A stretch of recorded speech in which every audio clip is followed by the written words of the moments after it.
Yang kita bangun sekarang ini adalah single line dengan kapasitas yang paling besar di dunia. Tapi Freeport itu tambang tembaganya juga salah satu yang terbesar di dunia.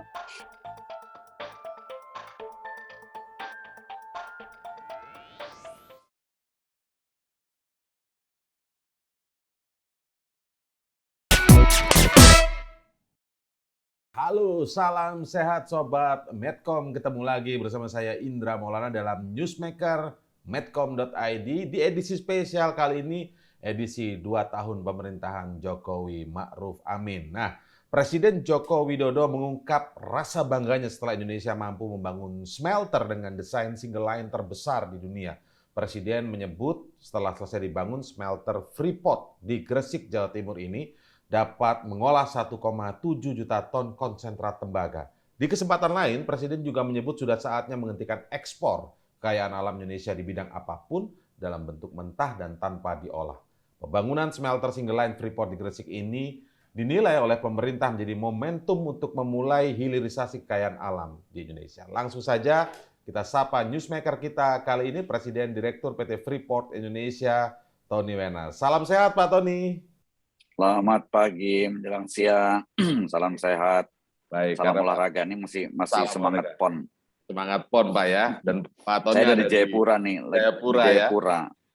Habis ya beda zona tadi masih pagi di sana menjelang siang. Iya, habis nonton final sepak bola di mana Papua jadi juara, dapat emas, dan nanti malam penutupan. Betul, kebahagiaan tersendiri ya bagi masyarakat di Papua. Baik, Pak Tony, kalau kita kembali ke soal smelter Freeport di Gresik ya, kita luar biasa juga ini mobilitas Pak Tony dari Gresik ke Jakarta, balik langsung ke Jayapura lagi. Baik, Pak Tony, kalau tugas. Betul ya, Pak Tony, kalau boleh dijelaskan Pak, ini kan masyarakat awam juga pasti bertanya-tanya, sampai ada presiden ke sana, menteri-menteri ke sana, disiarkan secara besar-besaran juga oleh media, diulas juga bahkan. Tapi saya ingin tanya ke Pak Tony yang dasar dulu deh. Mungkin bisa digambarkan ke masyarakat awam. Saya masih mewakili masyarakat awam juga ini Pak. Smelter ini sebenarnya apa sih Pak? Ini pola kerjanya seperti apa sih dari perusahaan tambang seperti Freeport ini? Jadi yang namanya smelter itu adalah proses pemurnian. Kalau kita menambang, baik menambang nikel, menambang tembaga, walaupun jenis smelter untuk nikel berbeda sama tembaga. Katakanlah kita menambang tembaga, yang ditambang pertama adalah bijinya atau batuannya itu kan. Ditambang, kemudian dilakukan proses penggerusan, dihancurkan menjadi kecil, kemudian kalau ditambang tembaga yang di Freeport, itu dilakukan proses pengolahan. Pengolahannya sudah dilakukan di Papua dengan membuat biji itu menjadi konsentrat tembaga, di mana terjadi proses konsentrasi, tidak menggunakan bahan kimia, itu hanya dicampur dengan reagen atau sejenis alkohol supaya mineral berharganya naik ke permukaan. Dan itu diambil kemudian menjadi konsentrat, yang namanya konsentrat tembaga. Nah, dalam konsentrat tembaga di PT Freeport Indonesia itu isinya adalah tembaga yang paling besar, emas, dan perak. Tembaganya sekitar 25%, emasnya sekitar 0,02%, 20 gram, ya, atau 20 gram per ton. Gram per ton itu adalah part per million, ya, per sejuta.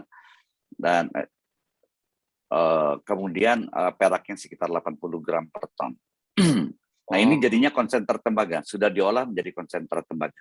Konsentrat tembaga ini kemudian selanjutnya dijual, dikirim ke smelter tembaga untuk dijadikan tembaga murni atau katoda tembaga yang kadarnya menjadi 99,9%.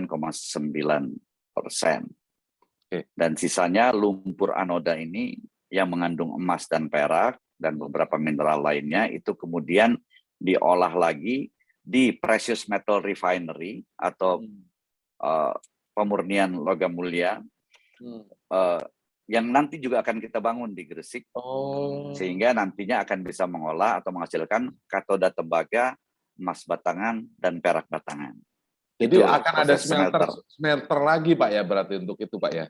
Itu ya refinery untuk precious metal atau logam berharga. Logam Istilahnya berharga. precious metal.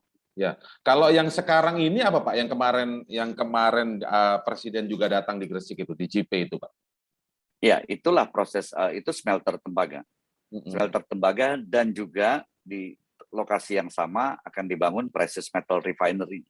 Oke, baik Pak Tony, saya boleh garis bawahi dan bisa dikoreksi kalau salah. Jadi kalau Boleh. yang pertama di Papua yang dilakukan penambangan itu, penggalian itu dalam bentuk batu Pak ya, Iya, atau kemudian dihancurkan, batuan dihancurkan, lalu kemudian dibawa ke dimasuk Gresik. dalam proses belum masih dilakukan sana. proses konsentrasi atau pengolahan di pabrik, di mill, di konsentrator kita itu dilakukan proses pengolahan, dijadikan konsentrat tembaga.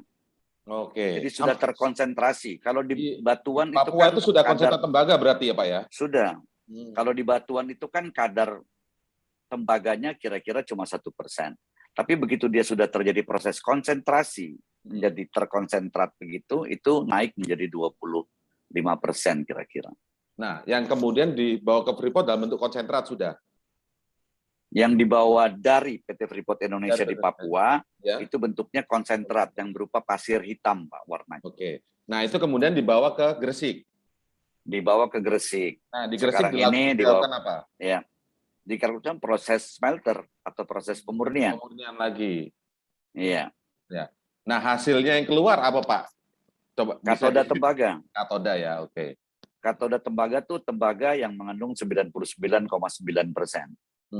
Oke. Dan ada lumpur anodanya yang mengandung emas dan perak, dan itu diolah lagi di precious metal refinery yang juga sedang kita bangun di Gresik situ di Cipe. Oke, baik. Nah, Pak, ini yang sekarang hasilnya nanti adalah emas batangan dan perak batangan. Oke, berarti prosesnya panjang sebenarnya menuju ke emas batangan itu, Pak ya, sebenarnya. Panjang.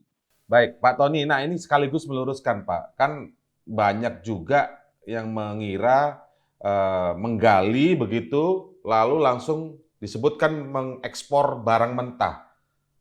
Padahal kalau dari penjelasan Pak Tony ini, tadi ada proses, juga ada proses-proses pemurnian juga di sana, Pak Tony ya? Pengolahan. Pengolahan ya, proses pengolahan ya di Jadi sana, sudah Pak. diolah menjadi konsentrat. Kalau dari tambang menjadi proses konsentrat, dari biji menjadi konsentrat, itu nilai tambahnya sudah 95%. Dari konsentrat menjadi katoda tembaga, itu tambahan nilai tambahnya adalah sekitar 5-10%. Oke, baik. Pak Tony, kan ini pembangunan smelter single line ini disebut bisa smelter single line terbesar di dunia. Bahkan Presiden menyampaikan itu, Presiden menerima laporan sih sebenarnya dan menyampaikan itu. Kalau soal single line-nya ini bisa dijelaskan nggak Pak Tony? Smelter single line ini maksudnya kayak apa? Jadi ada yang single line, ada yang double line, ada yang triple line, tergantung mau sebesar apa. Oke. Jadi kalau satu line itu adalah proses dari konsentrat menjadi katoda tembaga, itu melalui proses furnace, proses ini dicampur dengan oxygen plant, itu menjadi satu kesatuan ini namanya single line, Pak. Kalau dia ada dua, ya berarti double line, dengan proses yang sama tapi dengan jalur yang berbeda. Kalau dia triple line, ya ada 3 line, di mana prosesnya sama, cuman jalurnya masing-masing berbeda. Nah, yang kita bangun sekarang ini adalah single line dengan kapasitas yang paling besar di dunia. Kapasitas paling besar di dunia, yang kemudian 1,7 juta ton. 1,7 juta ton ya. Baik. Nah, Pak Tony, ini kan pembangunan smelter single line Freeport di Gresik ini juga disebut atau diharapkan juga menjadi momentum yang sangat penting dan digarisbawahi begitu oleh Presiden dan para menteri yang juga hadir di sana, sangat penting dan bersejarah proses diwujudkannya hilirisasi, memberi nilai tambah pada produk kekayaan alam kita, tidak hanya dalam konteks minerba, tetapi kekayaan alam lainnya di Indonesia. Nah, tapi kalau penjelasan Pak Tony tadi menyebutkan sebenarnya ketika dari mentah tadi kemudian diolah sudah menjadi konsentrat dan disebut ada nilai tambahnya sudah 95%. Ini kira-kira yang diharapkan lagi supaya awam mengetahui begitu Pak, seperti apa sih nilai tambah dan proses diwujudkannya hilirisasi ini? Jadi saya sampaikan tadi bahwa nilai tambahnya tentu ada. Ya. Dan yang terpenting adalah bagaimana proses selanjutnya atau turunan selanjutnya dari industri itu. Kan smelternya sudah akan jadi. Betul. Sudah akan jadi. Nah, industri yang lainnya kan perlu tumbuh juga. Inilah sebenarnya kuncinya bagaimana supaya industri lainnya, apakah itu industri kabel, industri mobil listrik. Ya. Karena tembaga ini digunakan oleh banyak sekali, terutama renewable energy dan contoh lah misalnya mobil listrik. Mobil listrik itu membutuhkan tembaga 4-5 kali lebih banyak dari mobil konvensional. Dan solar panel untuk listrik, pembangkit listrik tenaga surya itu membutuhkan tembaga yang jauh lebih banyak dibandingkan tambang-tambang yang menggunakan fossil fuel. Sehingga memang tembaga ini adalah salah satu logam dasar yang dibutuhkan untuk banyak sekali industri, termasuk juga industri kabel dan lain sebagainya.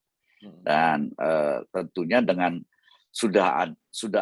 sekarang sih sudah ada smelter di Gresik ya dengan kapasitas 1 juta ton per tahun. Tapi kan dengan adanya lagi smelter baru yang sedang kami bangun, tentu bahan bakunya sudah ada di Indonesia semuanya gitu kan. Jadi sebaiknya juga industri yang lain, dan diharapkan juga oleh Pak Presiden bahwa industri yang lain akan muncul juga dengan dibangunnya smelter di PT FI di Gresik tersebut.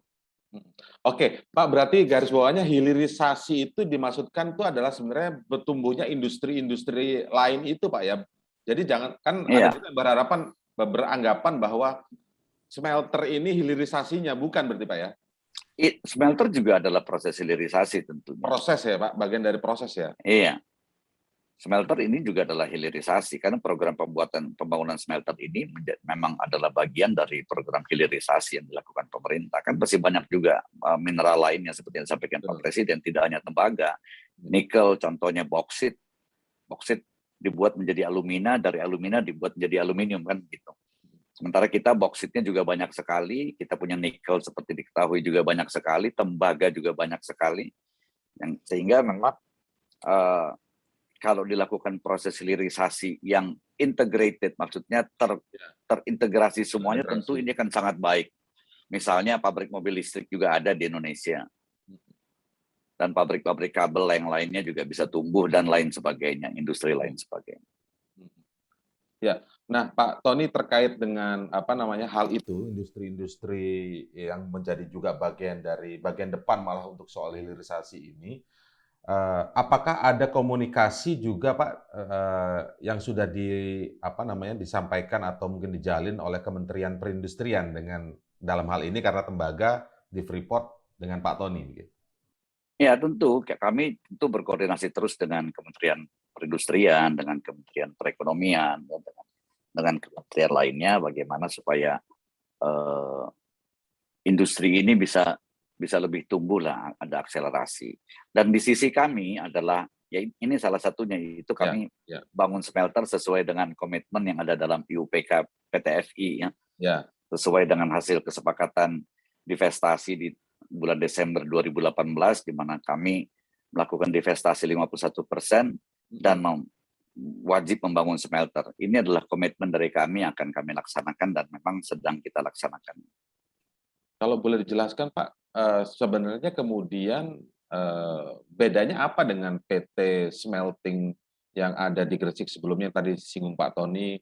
1 juta ton konsentrat, tapi kemudian diekspand jadi 1,3 juta itu Pak? Perbedaannya sebenarnya nggak ada perbedaan yang prinsip, cuma teknologinya aja agak berbeda. Yang ada di PT Smelting sekarang teknologinya Mitsubishi, yang di JP teknologi yang kita akan bangun ini teknologinya Outotec Flash dari Finland. Perbedaannya cuma di teknologi, tapi prosesnya sebenarnya hampir sama. Bisa dikatakan sama lah, konsentratnya kita bawa ke PT Smelting yang juga berlokasi di Gresik, di situ diproses produknya katoda tembaga, namun di situ di PT Smelting sekarang lumpur anodanya yang mengandung perak dan emas itu masih diekspor karena belum ada fasilitas pemurniannya di Indonesia. Nah, fasilitas pemurniannya akan kita bangun di JP juga bersamaan dengan smelter tembaga tersebut. Sehingga nantinya seluruh produk dari PT Smelting, lumpur anoda yang dari PT Smelting juga akan diolah di JP Di- dan juga lumpur anoda yang mengandung perak dan emas yang dari smelter tembaga yang sedang kita bangun akan diolah juga di situ. Sehingga nantinya seluruh konsentrat tembaga PT FI diolah di dalam negeri, termasuk juga bukan hanya menghasilkan katoda tembaga, tapi juga menghasilkan emas batangan dan perak batangan. Sebelum lari ke soal emas dan perak tadi Pak ya, ini juga ada pertanyaan awam yang menarik sebenarnya. Nah, tapi saya ingin lari dulu ke sini Pak. Artinya secara proses kewajiban apa namanya ya kewajiban ya tentang Freeport menjadi bagian hilirisasi itu sebenarnya sudah jalan Pak ya, bahkan mungkin dari tahun 1999 atau 1996 itu Pak yang PT Smelting itu. 96 Pak, 96 96 ya Pak ya. Iya, sudah Artinya secara dilakukan. kewajiban melakukan proses hilirisasi itu sudah. Karena ini banyak juga pandangan ketika kemarin diresmikan di Gresik, akhirnya Freeport bikin smelter. Itu coba Pak diluruskan. Sudah Pak. ada Pak, sudah ada smelter di Gresik, di wilayah daerah industrinya petrokimia itu kapasitasnya 1 juta ton, 1 juta ton konsentrat. Oke. Dan itu sudah lama berproduksi. Dan di situ PT FI memiliki saham 25% dan akhirnya meningkat jadi 40%. Oke. Dan ini adalah smelter kedua yang dibangun oleh PT FI. Yang sekarang ini kami bangun sendiri di PT FI, tidak bekerja sama dengan pihak lain. Dan ini memang merupakan kewajiban dalam IUPK. Kalau yang smelter pertama kewajiban dalam kontrak karya, Pak. Dan ini juga karena baru mengolah sekitar 40% produknya PT FI, sekarang ini akan bisa mengolah sisanya sehingga 100% produk PT FI diolah dan dimurnikan di dalam negeri. Ya. Itu letak bedanya Pak ya, yang baru dibangun kemarin dan yang sudah berdiri sejak 1997-an begitu ya. Oke. Iya. Nah, Pak Tony, sekarang masuk ke soal yang emas dan perak tadi. Ini Jujur saja nih Pak, pengetahuan rata-rata tentang masyarakat tentang PT Freeport ini di situ menghasilkan tembaga, kemudian di situ juga menghasilkan emas, jadi seolah berdiri sendiri, begitu Pak. Emas kemudian perak. Enggak berdiri sendiri. Nah, itu mungkin bisa Tidak dijelaskan berdiri Pak, sebenarnya prosesnya kayak apa itu Pak? Jadi tambang tembaga PT FI adalah tambang tembaga, Pak. Ya. Dan mineral ikutannya. Oke. Di tambang jenis tambang yang PT FI, porifiri istilahnya, produknya atau mineral yang ada di dalamnya itu adalah tembaga yang utama dan mineral ikutannya adalah emas dan perak. Tadi saya katakan kalau dari segi kandungannya besaran yang mana sih? Jauh lebih besar tembaga, Pak. Oke. Di bijinya itu tembaganya 1%, emasnya 1 gram per ton atau 0,0001%. 1 gram per ton itu adalah 1/1 juta, Pak. Oke. 1 gram per ton. Kalau 1 gram kan kali, kalau dia jadi kilo 1000. Kalau dia jadi ton kan kali 1000 lagi ya. Jadi 1 juta ya. Itulah perbedaannya. Jadi tembaganya jauh lebih banyak. Dari segi nilai uangnya sekarang ini juga tembaganya jauh lebih banyak dari emasnya. Jadi nggak bisa. Jadi dalam biji itu ada tembaga, ada emas, ada perak. Oke. Diolah kemudian menjadi konsentrat yang juga sama kandungannya yaitu tembaga, emas dan perak. Jadi bukan ada 2 tambang. Oh, Freeport itu tambang emas. Kami bukan tambang emas, Pak. Makanya kotanya namanya Tembagapura. Oke, ini kan meluruskan secara gamblang, ini yang nonton pasti juga pasti begitu. Jadi ini tambangnya tembaga, mineral ikutannya emas dan perak. Dari segi uangnya dikaliin aja. Yang Pak Erlangga bicara dikaliin, yang besar lebih besar yang mana? Tembaganya jauh lebih besar. Jadi salah kalau beranggapan selama ini orang menganggap Freeport itu tambang emas terbesar yang tidak pernah menghasilkan emas, itu malah salah lagi 2 kali lipat Pak salahnya Pak ya? Salah 2 kali lipat. Jadi kalau dari segi cadangan emasnya pada saat beberapa belasan tahun yang lalu memang cadangannya terbesar di dunia Pak. Di satu tambang ya. Di dalam satu tambang cadangannya terbesar di dunia. Tapi Freeport itu tambang tembaganya juga salah satu yang terbesar di dunia. Cuman kan kurang seksi ya kalau dibilang tembaga. Yang lebih seksi kali kalau dibilang tambang emas gitu kan, Iya. kesannya gimana gitu ya. Tapi kenyataannya enggak, Pak. Makanya namanya Tembagapura. Nah, ini kemudian Walaupun berikutnya kita bangun kota yang di dataran rendah namanya Kuala Kencana, tapi intinya adalah Tembagapura.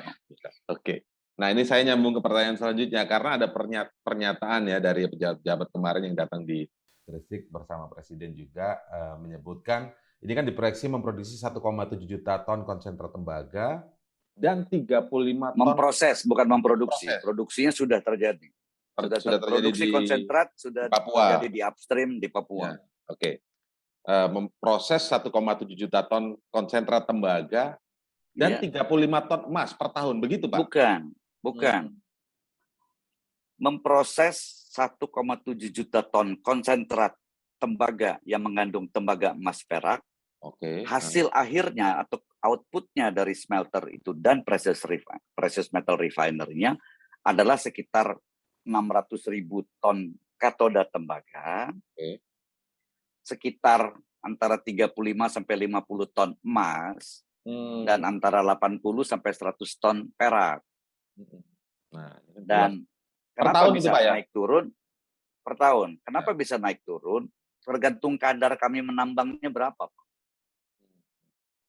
Tembaganya juga, katoda tembaganya juga bukan pasti 600.000, itu berkisar antara 500.000 ton sampai 600.000 ton. Kalau pas kita menambang di biji yang kandungannya lebih rendah, tentunya outputnya ujungnya juga akan lebih rendah. Kan proses penambang itu nggak seperti, oh kita nambang yang tinggi aja, nggak bisa Pak. Jadi memang harus ada sequence. Penambangan yang baik dan benar itu dilakukan secara sequence, bukan hanya mengambil yang kadar tinggi saja. Karena nggak bisa dipilih-pilih gitu. Oke, baik. Nah, dari penjelasan yang detail tadi itu Pak, sekarang kita bicara berapa besar ya secara awam nih, berapa besar sih yang didapat PT Freeport Indonesia yang Punya saham bahkan 51% setelah divestasi itu seberapa besar sih Pak? Karena kalau ini dari Pak Menko Perekonomian nyebut dengan investasi 3,5 miliar nantinya smelter Freeport akan menghasilkan 5,4 miliar US dollar ya dalam hal ini ya US dollar atau kurang lebih 78 triliun setahun hanya dari tembaga saja. Bagaimana Pak sebenarnya penjelasan kalau dari sisi Pak Tony? Jadi memang penghasilannya adalah dari tembaga, produksi kita berapa, kemudian produksi emasnya berapa dikalikan harga emas atau harga tembaga di dunia. Dan harganya kita ini bukan kita yang menentukan harganya, Pak. Bukan kami yang menentukan. Kami adalah price taker, bukan price maker. Jadi harganya adalah berdasarkan harga pasar dunia, yaitu London Metal Exchange dan London Bullion Exchange. Jadi katakanlah misalnya kalau kami memproduksi 600.000 ton tembaga. 1 tonnya sekarang ada $9.000 misalnya. Jadi kalikan aja, Pak. Itu kan 5,4 miliar dolar. Katakanlah emasnya yang kami produksi misalnya 40 ton per tahun. Dikali dengan 1.800, itu sekitar 3 miliar dolar. Jadi kira-kira mungkin sekitar 8 miliar dolar revenue ya. Dan tahun ini diperkirakan memang kita akan sekitar segitu, Pak. Atau kalau dirupiahkan menjadi sekitar 100 triliun lah, 100 sekian triliun. Revenue-nya segitu kira-kira. Oke. Nah, ini benar Pak, berarti diproyeksikan tahun ini tuh diproyeksikan naik 300%. Iya, kira-kira. Naiknya apa? Kenapa? Karena apa? Kalau persentasenya mungkin harus dilihat dari sebelumnya. Tapi kenaikan penghasilan PT Freeport Indonesia pertama adalah kita memang ramp up tambang bawah tanah ini sudah mencapai hampir puncaknya. Dibandingkan dengan tahun lalu itu 2 kali lipat produksinya. Iya. Jadi berhasil meningkatkan produksi sesuai dengan target dan mencapai hampir puncaknya. Tahun depan akan mencapai puncak. Dan juga dibantu dengan kenaikan harga tembaga yang signifikan dibandingkan dengan tahun lalu. Tahun lalu sebelum COVID itu $2,75 per pound. Saya kadang-kadang ngitungnya pakai soalnya biasanya kami ngitungnya pakai pound ya. Ya, pound. Untuk tembaga dolar per pound, bukan pakai ton. Jadi kalau emas juga kami hitungnya juga biasanya bukan pakai ton tapi pakai ounces. Itu 1 ounce itu kira-kira 31 gram. Kenapa? Karena itu masalah pembukuan. Sebenarnya sama aja, cuma harus pakai kalkulator lagi, Pak. Iya, iya, iya. Oke. Jadi tahun ini tuh kami akan bisa memproduksi sekitar 1,3 miliar pound tembaga dan sekitar 1,3 juta ounces emas. Dan diharapkan tahun depan itu akan bisa produksi lebih banyak lagi, dan itu kira-kira di angka normal production kita akan tercapai tahun depan. Dan tentu saja kalau dikatakan, terus pemerintah dapatnya apa? Pak, dari 100% revenue kita, itu pemerintah bisa dapat kira-kira sekitar 60-70%, Pak. 60 sampai Dari sebelum pemerintah memiliki 51% saham di PT FI, itu pun pemerintah sudah mendapatkan dari kue pie 100%-nya. Itu pemerintah kira-kira 60% dan pemegang saham dalam ini Freeport McMoran 40%. Itu sebelum 51% saham, Pak, ya? Itu iya sebelum. Sekarang udah naik lagi menjadi sekitar lebih dari 70%. Itu kalau kita hitung apa bagiannya pemerintah? Pertama pajak, royalti, pajak daerah, dividen, itu semuanya Pak kalau kita total. Oke, berarti sekitar 65 sampai 70%, Pak, ya? Iya. Dari 100% pendapatan Freeport itu Iya. memang masuk ke pemerintah Republik Indonesia. Iya. Baik. Dan mulai tahun depan mungkin Inalum atau Main ID sebagai wakil pemerintah yang memegang saham kita itu akan bisa menerima dividen sekitar $1 miliar atau sekitar 14 triliun lebih per tahun, Pak. Oke, baik. Sebelum saya mau ngajak Pak Tony membahas sedikit tentang multiplier effect dari smelter itu, saya ingin lari sedikit. Mungkin sebagai garis bawah, artinya sukses tidaknya hilirisasi minerba di Indonesia ini atau dalam hal ini terkait dengan Freeport bukan tergantung hanya smelter saja berarti Pak ya, itu ada industri-industri lain yang juga harus bisa Jemput bola, Pak, ya, Pak Tony, ya. Iya. Dari apa yang dilakukan di smelter. Baik. Nah, sekarang kalau boleh bicara tentang efek gandanya, multiplier effect dari smelter yang ada di Gresik ya. Kemarin juga Bu Khofifah, Gubernur Jawa Timur menyebut ini menjadi lahan pekerjaan baru, lapangan pekerjaan yang bagus bagi masyarakat di Jawa Timur, dan informasinya kalau tidak salah ini akan mempekerjakan 40.000 orang tenaga kerja. Kira-kira bidang apa saja Pak? Atau ya bidang apa saja mungkin ya dalam secara sederhananya bidang apa saja sih dengan adanya smelter ini yang bisa mempekerjakan sampai 40.000 orang ini? Jadi ini proyek raksasa, Pak. Ya. Tadi kan udah kita bicarakan bahwa ini proyek smelter single line terbesar di dunia. Lahannya 100 hektar. Betul. Dan proses konstruksinya kalau itu kan tiang pancangnya diresmikan oleh Pak Presiden beberapa hari lalu ya. Ya. Tiang pancang yang akan kami bangun, akan kami tanam di situ ada kira-kira 16.000 tiang pancang, Pak. 16.000 tiang pancang ya. Iya. Jadi bisa dibayangkan kalau kita bangun rumah atau pabrik kecil gitu, tiang pancangnya mungkin berapa? 30. Rumah mungkin tiang pancangnya cuma 8 barangkali, apa 12 gitu ya. Ini 16.000. Dan ini ada beberapa fasilitas yang dibangun di situ, yaitu furnace-nya sendiri untuk mengolah konsentrat tembaga ini menjadi katoda tembaga. Ada kemudian oxygen plant. Oxygen plant itu untuk memproduksi oksigen karena ini juga dibutuhkan. Bakaran, ada juga akan dibangun acid plant untuk mengolah produk sampingan yaitu sulfur menjadi asam sulfat. Ya. Dan kemudian juga ada precious metal refinery dan juga akan ada conveyor belt yang panjang untuk ke pelabuhan dan akan juga dibangun pelabuhan. Jadi memang proyeknya ini besar dan tentu saja akan mempekerjakan banyak sekali orang dalam masa konstruksi ini. Yaitu totalnya kumulatif bisa sekitar 40.000 orang yang dipekerjakan selama masa konstruksi. Itu dan kalau dilihat areanya apa, ya? Iya, kalau dilihat areanya apa saja, ya hampir semua area ada, Pak. termasuk untuk bangun perkantorannya, kan perlu kantor juga kita di situ. Iya, Dan iya. fasilitas-fasilitas pendukung lainnya, ada pelabuhan yang akan dibuat, jadi memang lumayan besar lah. Oke, baik. Nah, ini kita melihat nanti smelter dan pembangunannya akan seperti apa, menyerap tenaga kerjanya juga. Ya intinya ini akan menjadi nilai tambah luar biasa lah bagi Indonesia. Tidak hanya dari sisi Dan ekonomi, dari sisi value dan lain-lain. Nah, sekarang saya ingin ke Pak Tony gini, Pak. Khusus Pak. saya tambahkan lagi Pak, kalau Ya, bicara soal ketenaga kerjaan.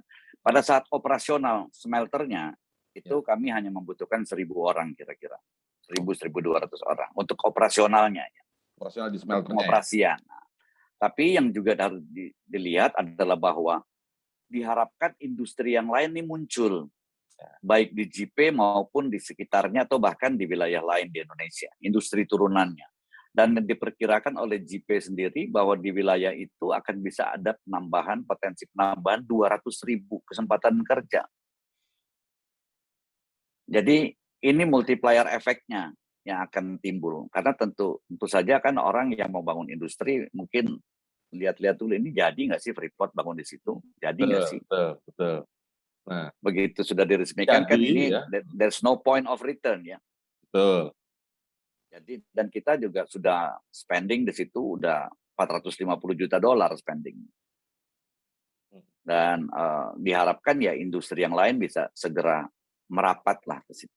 Nah, ketika industri lain yang merapat, maka penyerapan tenaga kerja jauh lebih besar lagi sampai jauh lebih besar lagi. Gambarannya 200.000, luar biasa.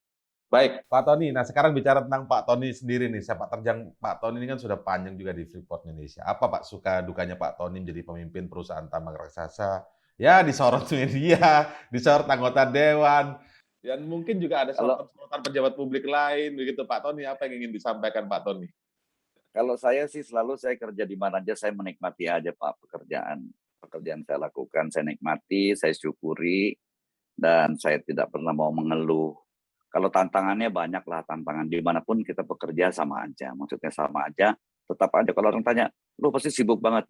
Ya saya sibuk, pasti sibuk. Kalau saya nggak sibuk ya saya nanti udah nggak dipakai lagi. Jadi kalau dilihat tantangannya ya. Tantangannya banyak, Pak.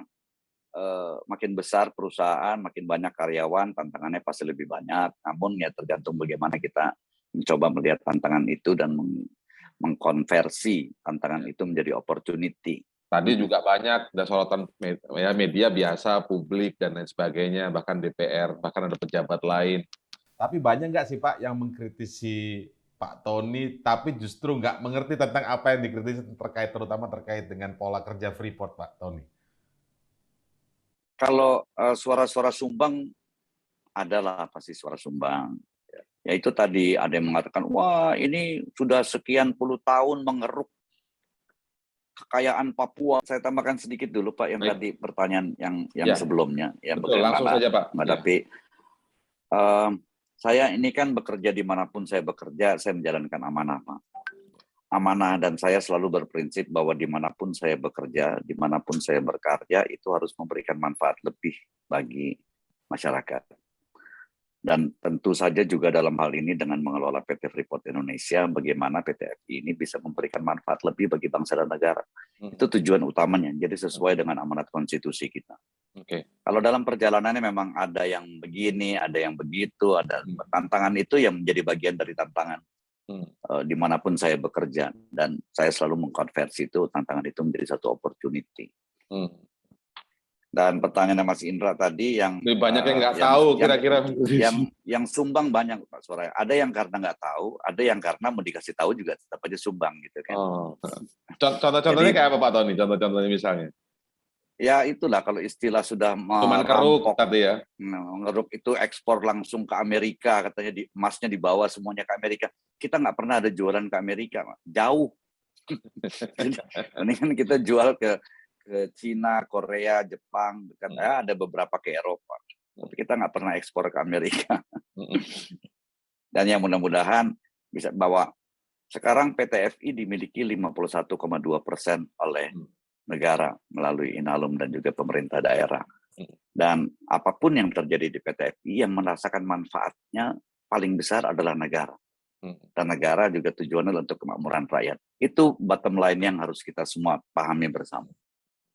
Oke, baik. Terima kasih Pak Tony Wenas atas waktunya berbincang dengan Newsmaker di kanal YouTube medcom.id untuk edisi kali ini. Semoga ini menambah wawasan kita semua, mengetahui secara detail pola kerja, apa itu smelter, apa yang dilakukan smelter, dan pengolahan yang memang sudah terjadi di Papua sejak awal. Tidak ada namanya sejak awal itu mengirim atau mengekspor bahan mentah sama sekali, begitu ya Pak Tony ya. terima kasih Ya, sekali lagi Pak. tergantung kita melihat mentahnya seperti apa. Kalau biji itu dikatakan bahan mentah, ya enggak. Memang kita nggak pernah ekspor biji itu bahan mentah. Ya. Oke, baik. Terima kasih Pak Tony Terima Wenas kasih, ya. Mas Sukses Indra. selalu. Salam Terima sehat untuk kasih. Pak Tony Wenas dan Salam tim sehat semuanya. semuanya. Itu tadi diskusi kita di Newsmaker edisi spesial 2 tahun pemerintahan Jokowi Ma'ruf untuk edisi kali ini. Terima kasih Anda terus nonton Newsmaker di kanal YouTube medcom.id. Saya Indra Maulana. Salam sehat. Sampai jumpa.